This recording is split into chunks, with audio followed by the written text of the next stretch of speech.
Hey everybody. So anybody who's spent any time alongside a river will tell you that it doesn't take much to notice the things that wash up from the river onto the bank. Here you can easily see where there was a higher water level earlier because the footprints are washed out. And if you look at these trees right here, you'll notice that they didn't grow here naturally. They're bleached and gray enough that they've spent a lot of time in the water, and you can tell that they've been washed up here over time. But even these trees aren't the biggest thing that come out of the water. For that, let's go ahead and take a trip to Oregon. It had to be said, the Oregon State Highway Division not only had a whale of a problem on its hands, it had a stinking whale of a problem. What to do with one 45-foot, 8-ton whale dead on arrival on the beach near Florence. It had been so long since a whale had washed up in Lane County, nobody could remember how to get rid of one. In selecting its battle plan, the Highway Division decided the carcass couldn't be buried because it might soon be uncovered. It couldn't be cut up and then buried because nobody wanted to cut it up, and it couldn't be burned. So dynamite it was, some 20 cases or a half-ton of it. The hope was that the long-dead Pacific gray whale would be almost disintegrated by the blast, and that any small pieces still around after the explosion would be taken care of by seagulls and other scavengers. Indeed, the seagulls had been standing nearby all day. As everything was being made ready, we asked George Thornton, the highway engineer in charge of the project, for his final observation. Well, I'm confident that it'll work. The only thing is we're not sure just exactly how much explosives it'll take to disintegrate this thing, so the scavengers, seagulls and crabs and whatnot can clean it up. Is there any chance it might be more than a one-day job?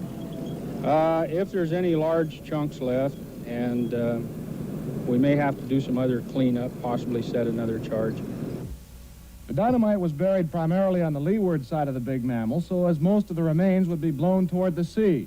About 75 bystanders, most of them residents who had first found the whale to be an object of curiosity before they tired of its smell, were moved back a quarter of a mile away.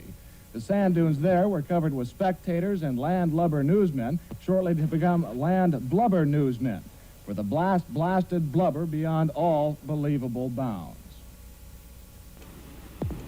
Did you get a wow? That was good.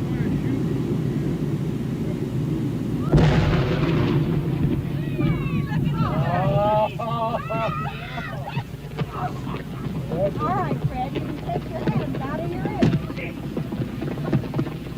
Here comes pieces of mine. Our cameras stopped rolling immediately after the blast. The humor of the entire situation suddenly gave way to a run for survival as huge chunks of whale blubber fell everywhere. Pieces of meat passed high over our heads while others were falling at our feet.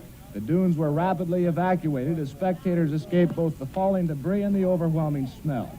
A parked car over a quarter of a mile from the blast site was the target of one large chunk. The passenger compartment literally smashed. Fortunately, no human was hit as badly as the car. However, everyone on the scene was covered with small particles of dead whale. As for the success of the effort, well, the seagulls who were supposed to clean things up were nowhere in sight, either scared away by the explosion or kept away by the smell. That didn't really matter. The remaining chunks were of such a size that no respectable seagull would attempt to tackle anyway. As darkness began to set in, the highway crews were back on the beach burying the remains, including a large piece of the carcass which never left the blast site. It might be concluded that should a whale ever wash ashore in Lane County again, those in charge will not only remember what to do, they'll certainly remember what not to do.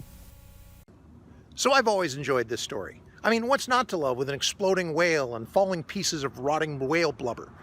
But the big takeaway from this one is that you got to be careful whenever you want to take a shortcut.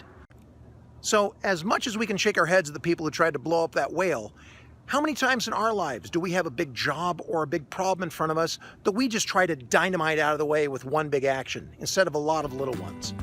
So today's challenge is to think about a big job you've got coming up or a problem that you have, and not to take any shortcuts in fixing it. What little things can you do today that'll get you a little bit closer to fixing that rather than putting it off and trying to do something massive at the end? All right, you take care.